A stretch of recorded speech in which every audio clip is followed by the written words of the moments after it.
Sa kabila ng winless campaign ng Gilas Pilipinas sa ikatlong window ng FIBA Basketball World Cup 2027 Asian Qualifiers, nag-iwan pa rin ito ng ilang bright spots para sa national team. Kabilang na riyan ang magandang impresyon na ibinigay ni Mike Phillips sa kanyang debut game. Yan ang report ni teammate Jamaica Bayaka.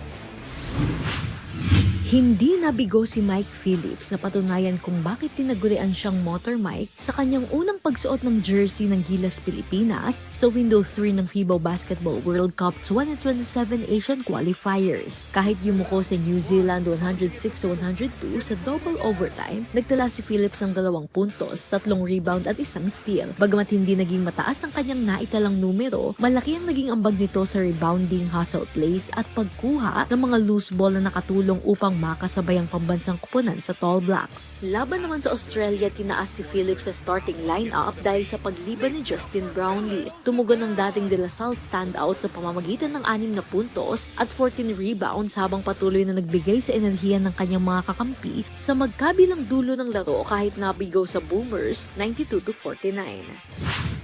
You know, he was doing great, especially first half. He was rebounding the heck out of the ball. And just playing, you know, his nickname is Motor Mike, and there's a reason for that. He plays with such a tremendous motor. He's all over the floor. You know, he got hurt in one of our friendlies coming into this game, so he's playing with a gimpy ankle, and then he got hit by cramps late in the game, so we couldn't keep him on the floor. But you know, he's a young guy. And he plays with just so much enthusiasm. It's very, very infectious. Ayon kay Cone, isa si Phillips sa mga naging pinakamaliwanag na bahagi ng koponan sa kabila ng pagkatalo sa Australia at naniniwala siyang mas marami pa itong mayaambag para sa hinaharap ng Gilas Pilipinas. I think that's just something that especially our fans are going to really, really appreciate as we move forward, watching him play with that kind of effort, and then watching the other guys get infected by it and continuing to play.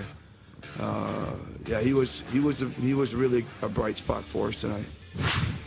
Jamaica Bayaka para sa atletang Pilipino, para sa bayan.